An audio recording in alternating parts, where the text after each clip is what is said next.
Hola, ¿cómo están? Qué gusto verlos nuevamente un viernes más. Ya se me están acabando. Ahora sí que estamos en el 4321. Vamos a ver hasta la catequesis 133, como dijimos. Son 6 extras, 2 que son repetidos y las 4 que ya incrustamos justo en el ciclo donde van. Pero bueno, vamos a disfrutarlas sin eh, agüitarnos porque se nos va a acabar el 20, como dicen. Pero bueno, hoy vamos a ver la catequesis 129 y San Juan Pablo II la llama: la virtud de la continencia está unida con toda la espiritualidad conyugal. Y la dio el 31 de octubre de 1984.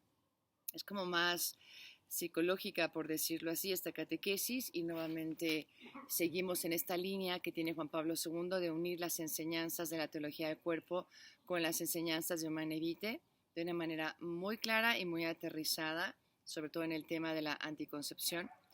Y vamos sobre todo a abordar una comprensión integral de la persona humana cuando estamos hablando de estos temas. Y esto es lo más enriquecedor para mí, o el aporte que es tan desconocido entre, sobre todo, los católicos. Entonces vamos, como dicen en España, a por ello. Hay que rezar. La vez pasada se me olvidó rezar. Qué paganando. En nombre del Padre, del Hijo y del Espíritu Santo. Amén. Ven, Espíritu Santo, llena los corazones de tus fieles, enciende en ellos el fuego de tu amor. Envía tu Espíritu Creador y renueva la faz de la tierra. Oh Dios, que has iluminado los corazones de tus hijos con la luz del Espíritu Santo, haznos dóciles a sus inspiraciones para gustar siempre del bien y gozar de sus consuelos. Por Cristo nuestro Señor. Amén. En nombre del Padre, del Hijo y del Espíritu Santo. Amén. Número 1. Continuamos realizando el análisis de la continencia a la luz de la enseñanza contenida en la encíclica Humanae Vitae. Y ya hemos dicho que continencia, sobre todo hay que abrir el horizonte, y estamos hablando de templanza, de castidad, y esto se puede vivir en cualquier estado de vida, pero en este momento lo estamos aplicando a esa templanza que se vive dentro del matrimonio como un sí al amor. Y el sí al amor por la persona y el apostarle al amor sobre usar a una persona, pues es una enseñanza y un principio que es para todos, no solamente para los casados. Y continúa: se piensa a menudo que la continencia provoca tensiones interiores, de las que el hombre debe liberarse. A la luz de los análisis realizados, la continencia integralmente entendida es más bien el único camino para liberar al hombre de esas tensiones. La continencia significa el esfuerzo espiritual que busca expresar el lenguaje del cuerpo, no solo en la verdad, sino también en la auténtica riqueza de las manifestaciones de afecto. Wow, es un párrafo bastante cargado, con mucho mensaje. Como que el mundo vive diciéndonos que si vivimos de esta manera, eh, con esa reverencia a la manera natural de la estructura íntima del acto conyugal, entonces va a haber tensiones en la pareja, ¿no? Que qué difícil. Y sin embargo, aquí Juan Pablo II nos dice: no, no nos equivoquemos. En realidad, aquello puede hacernos esclavos de nosotros mismos, y esto nos está liberando, y esto nos está dando la llave para poder ser plenamente humanos. Y dice así, me encanta porque finalmente dice: este lenguaje del cuerpo, ¿no?, que se va leyendo en la verdad, detona una riqueza preciosa en las manifestaciones de afecto, que tienen que ver también con la dignidad, con el respeto para la otra persona. Y pues obviamente no solamente en el acto conyugal, sino esa dignidad, ese respeto, ese cariño, ese afecto que se muestra en muchísimas relaciones, inclusive padres con hijos, cuando los tienes que regañar. No podemos olvidar que son personas, y gritarles o golpearles como si fueran objetos o tratarlos como animales, ¿no? No es así. O con amigos o con compañeros o con el Señor que nos está sirviendo y que se equivocó en algo, siguen siendo personas, y tenemos que aprender a manifestar esta dignidad y esta belleza de ser persona a la que me dirijo. Y bueno, obviamente aquí estamos diciendo en el amor conyugal cómo se vive, y ya decíamos en las catequesis pasadas, puede parecer difícil, pero en realidad es algo posible, y posible por la gracia de Dios. 2. ¿Es posible realizar este esfuerzo? Vuelve aquí con otras palabras y bajo otro aspecto el interrogante sobre la actuabilidad de la norma moral, recordada y confirmada por la Humanae Vitae. Este constituye uno de los interrogantes más esenciales y actualmente también uno de los más urgentes dentro del ámbito de la espiritualidad conyugal. En realidad, lo que es urgente en todo este ámbito, ¿no?, es reconocer qué es lo digno de la persona humana y de qué somos capaces y no ser fáciles para reducirnos a algo que no es humano, como tantos adolescentes que los papás se dan por vencidos, que ya no les educaron bien y no creen en ellos, ¿no? Y en vez de hacerles conscientes de lo que es ser humano, o sea, ser una persona humana con todas sus facultades, con esa capacidad de dominio personal, van y les dan los condones, ¿no? Porque por si acaso caes, por lo menos que no metas la pata. Para mí se me hace gravísimo, ¿no?, que un padre de familia le dé ese mensaje al adolescente al entregarle unos condones en vez de decir, no, yo creo en ti y tú puedes tener ese señorío de ti mismo y yo confío en ti y te hemos educado bien y hay que apostarle al verdadero amor y no vas a ser esclavo de tus pasiones porque eres un ser humano, no eres un animal, ¿no? La Iglesia está plenamente convencida de la exactitud del principio que afirma la paternidad y maternidad responsables, en el sentido explicado en las catequesis precedentes, y esto no solo por motivos demográficos, sino por razones más esenciales. Llamamos responsable a la paternidad y maternidad que corresponden a la dignidad personal de los cónyuges, como padres, a la verdad de su persona y del acto conyugal. De aquí se deriva la estrecha y directa relación que une esta dimensión con toda la espiritualidad conyugal. ¿A qué se refiere? A poder entender este superpoder que Dios ha querido confiarle al ser humano, tanto varón como mujer, de la fertilidad, de poder ser co-creadores con él, y por otro lado que se pueda reverenciar este acto conyugal, que es una obra maestra de quién, de Dios, quien lo ha diseñado y que tiene pues esta belleza que hemos encontrado. Amar aquí y siempre, aprender a amar como Dios nos está invitando. Y de aquí pues seguimos profundizando en lo que es la espiritualidad conyugal. Obviamente si no tenemos a Dios en el centro es muy difícil vivir todo esto. Pero bueno, esta es una invitación a renacer de nuevo, ¿no? El poder abrirnos a la gracia, el poder convertirnos al Señor y decir, con razón me alejé tanto, con razón no fui capaz, yo con mis propias fuerzas o ignorando esta belleza, obviamente estaba viviendo de maneras que no me estaban haciendo ni feliz a mí ni feliz a mi pareja y hoy quiero volver a empezar contigo. Continúa diciendo, el Papa Pablo VI en la Humanae Vitae expresó lo que por otra parte habían afirmado muchos acreditados moralistas y científicos también no católicos. Esto me encanta, estamos hablando de un mensaje universal y estamos hablando de que lo que se enseña en la Iglesia puede hermanarse perfectamente con la ciencia. Es decir, que precisamente en este campo tan profunda y esencialmente humano y personal, es necesario, ante todo, hacer referencia al hombre como persona, al sujeto que decide de sí mismo y no a los medios que lo hacen un objeto de manipulaciones y lo despersonaliza. Se trata aquí, por lo tanto, de un significado auténticamente humanístico del desarrollo y del progreso de la civilización humana. Estamos hablando de moral sexual y esa moral sexual se aplica a todo ser humano. Obviamente Juan Pablo II, aquí como un buen personalista, nos está diciendo, no olvidemos qué es lo que tiene que estar al centro. Y al centro está el poder defender y el poder vivir como esa persona que es sujeto y que es capaz de decidir y que tiene una libertad y que tiene voluntad y que tiene además una fe y que puede tener motivaciones grandísimas para poseerse a sí mismo y luego poder entregarse. Y dice, aguas con quedarnos en simplemente qué medios vamos a usar para evitar un embarazo. Porque eso despersonaliza, eso te reduce en tu condición humana. Y luego veamos como esta mirada tan épica, de tanto horizonte de Juan Pablo II, cuando está hablando del acto conyugal y de esa vivencia de la templanza en el mismo, de ese sí al amor, como diciéndonos, y tiene consecuencias no solamente para la pareja, sino para el desarrollo humano y el progreso de toda una civilización.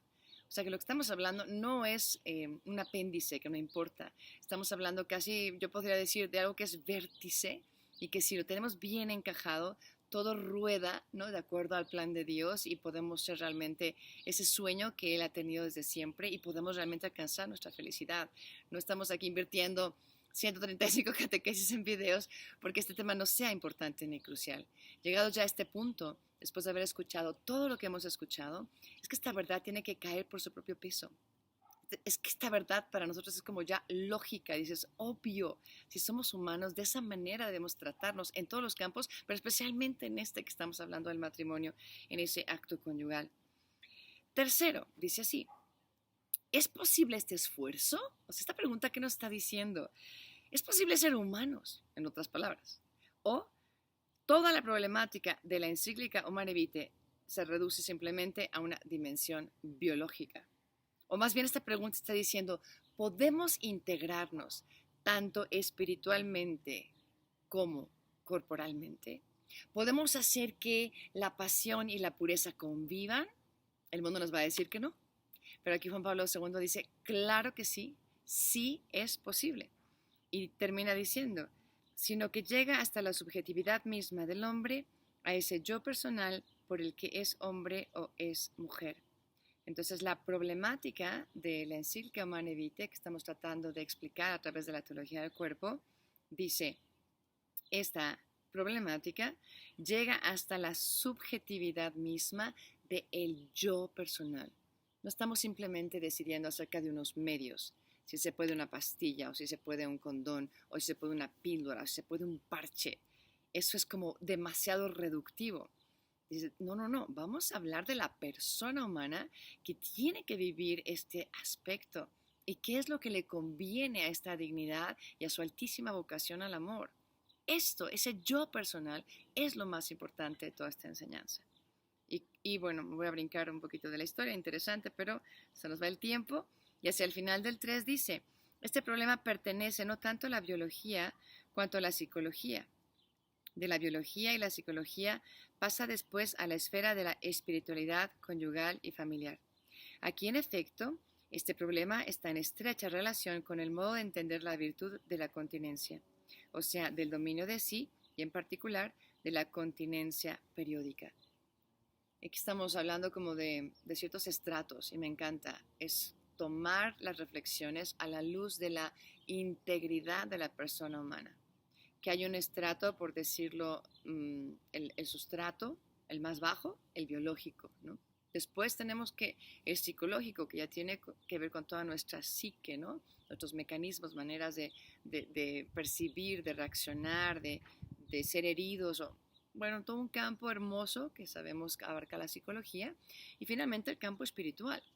Está diciendo, vamos a hablar de esta persona completa, no solamente de su biología y de cómo taparla, evitarla, manipularla. No estamos hablando de toda la persona humana y cuál es el bien para la persona humana, tanto en el estrato biológico como en el estrato psicológico, como obviamente en el espiritual. Por eso aquí viene esta teología del cuerpo. Obviamente teología está en la parte superior y el cuerpo en la parte inferior. Pero aquí Juan Pablo II dice, hay un matrimonio de estas dos palabras, teología y cuerpo, ¿no? Y este tratado de Dios que se expresa a través del cuerpo humano. O sea, yo sé que el mundo allá afuera dice, wow, ¿qué cosa? Claro que no. Cuerpo es una cosa, Dios es otra, como empezamos estas catequesis. Y sin embargo, aquí es la luz más grande que nos brinda la teología del cuerpo, justamente en estos campos, viendo quién es precisamente esta persona humana y cuál es el bien que le conviene para ser la mejor persona que puede ser, para poder ser pleno, para poder realizarse, para poder vivir el amor como Dios lo ha pensado desde toda la eternidad. Y creo que la gran pregunta, aquí la anoté porque me encantó, es esta. ¿Me abro a más, ¿no? En esta invitación que me hace la teología del cuerpo? ¿O voy a seguir tratando mi cuerpo como si fuera una máquina? ¿O voy a atreverme a abrirme al misterio que me inhabita, que es Dios? Y voy a atreverme a aprender a amar y desandar el camino que he andado por ignorancia y entonces aprender a amar con esta plenitud y teniendo en cuenta este horizonte que es muchísimo más amplio que lo que el mundo pregona. Vamos al 4. Un atento análisis de la psicología humana permite llegar a hacer algunas afirmaciones esenciales. Aquí nuevamente la unión de ciencia y de fe, ¿no? Por la que siempre hemos apostado y cómo la fe puede iluminar siempre la razón. No son enemigas. De hecho, en las relaciones interpersonales en las que se expresa la influencia recíproca de la masculinidad y feminidad, se libera en el sujeto psicoemotivo, tú y yo, en nuestra integridad, en el yo humano, junto a una reacción calificable como excitación, otra reacción que puede y debe ser llamada emoción. Va aquí a entrar en un campo fascinante de frente, ¿no? Mirando sin ningún miedo el amor humano y diciendo qué es una excitación y qué es una emoción y cómo los podemos colocar en este campo del amor conyugal. Obviamente sabiendo que la excitación es una respuesta involuntaria a un estímulo, y lo veremos ahorita, ¿no? Y más bien es algo como que sucede corporalmente. Y la emoción en realidad está entrando ya en otro campo que es más interno, más subjetivo, más psicológico, ¿no? Más de toda la persona. Entonces vamos a seguir leyendo. Aunque estos dos tipos de reacciones aparecen unidos, es posible distinguirlos experimentalmente y diferenciarlos respecto al contenido, es decir, a su objeto. Y ahora va a explicar cuál es la diferencia de su objeto, pero yo solo subrayo rápidamente esta palabra que me encanta siempre. Es posible distinguirlos experimentalmente, es decir, tú tienes experiencia de lo que yo ahora voy a explicar. Tú sabes perfectamente cuando en tu cuerpo hay reacciones que son básicamente somáticas y cuando hay algo que involucra todo tu corazón, tu cariño, tu afecto, tu psicología, ¿no? Y está en el campo de esta emotividad o el campo de esos sentimientos que ya hablan mucho más de la persona que su mera corporalidad y sus reacciones a ciertas cosas, sensaciones, ¿no? Hay algo más grande de sustrato en la persona humana. Dice, la diferencia objetiva entre uno y otro tipo de reacciones consiste en el hecho de que la excitación es ante todo corpórea y en este sentido sexual. La emoción, en cambio, aunque suscitada por la reacción recíproca de la masculinidad y feminidad, se refiere sobre todo a la otra persona entendida en su integridad. Se puede decir que esta es una emoción causada por la persona en relación a su masculinidad o feminidad. Y vean qué diferente es decir la emoción causada por la persona o decir mi excitación corpórea. Una se refiere a algo meramente del cuerpo y otra está abarcando la integridad de esta persona humana. Y en amor y responsabilidad, quizá, este párrafo tiene ciertos ecos de amor y responsabilidad que escribe Juan Pablo II en los años 60. Y ahí explica muy hermosamente como los sustratos que integran a la persona. Y por un lado pone la sensualidad en el sentido de todo lo que es sensible, corpóreo, de lo que hemos estado hablando, del cuerpo. Luego dice hay otro sustrato en el amor y en la pareja, que es el sustrato del sentimiento, de la emoción, que ya implica un poco más que simplemente una sensación. Y finalmente pone ya llegar a lo que es ese amor maduro, de entrega, de oblación, de buscar el bien del otro y su felicidad. Y es como algo que tiene que ir escalando y entender que no son enemigos, simplemente están como concatenados. El error sería el quedarnos solamente en ese sustrato que es como físico, corpóreo, venéreo o placentero y reducir a eso la necesidad de la otra persona y privarnos de algo que es mucho más bello y hermoso, ¿no? De toda su interioridad, de toda su personalidad, de todo lo que yo siento por esta persona, la emoción que me provoca, no es algo superficial, sino algo que está cargado de amor y de afecto, y que finalmente eso me lleve a la entrega verdadera, que no solamente será en un amor conyugal, o acto conyugal, sino en la entrega del amor de todos los días, ¿no? En el diálogo, en el perdón, en el saber hacer actos de servicio para la otra persona, detalles, sorpresas, toda esa gama de la creatividad, del amor maduro que busca donarse, ¿no? Y hacer al otro profundamente feliz. Bien, 5. Vamos a brincar las primeras líneas y luego vamos a hablar de la virtud de la continencia, que dice aquí. No es solamente la capacidad de abstenerse, es decir, el dominio de las múltiples reacciones que se entrelazan en el influjo recíproco de la masculinidad y la feminidad. Una función así podría definirse como negativa, pero existe también otra función que podemos llamar positiva, la del dominio de sí, que es la capacidad de dirigir las respectivas reacciones, ya sea en cuanto a su contenido, ya sea en cuanto a su carácter. Aquí está diciendo, no estamos hablando a la hora de estar aterrizando Manevite y esta materia de la anticoncepción, no se está quedando en un no, en una represión, en lo que no se debe de hacer, sino más bien está hablando de un comprender perfectamente a toda la persona y el reverenciar este poder creador que tienen los dos. Es decir, no se trata aquí solamente de un abstenerse que sea como, no sé, me suena como a castigo, como a un no debes, como reprime, como ni siquiera lo veas, esconde, entierra. Y aquí Juan Pablo II no, vuelve esta visión que da tanta frescura de la teología del cuerpo, que es una visión positiva y afirmante de la sexualidad. Y nos va a decir, se trata de un sí al amor, se trata de un sí a toda la persona, se trata de un sí y de un reverenciar el poder creador que tiene un matrimonio, que es algo tan grande, tan sagrado, tan bello, que entonces aquello que yo experimente, dice, yo tengo la capacidad de, lo dice aquí, dirigir, ¿no? No de suprimir, no de borrar, sino de aquello que yo estoy sintiendo, lo tomo y lo dirijo hacia lo más noble, lo más bueno y lo más bello.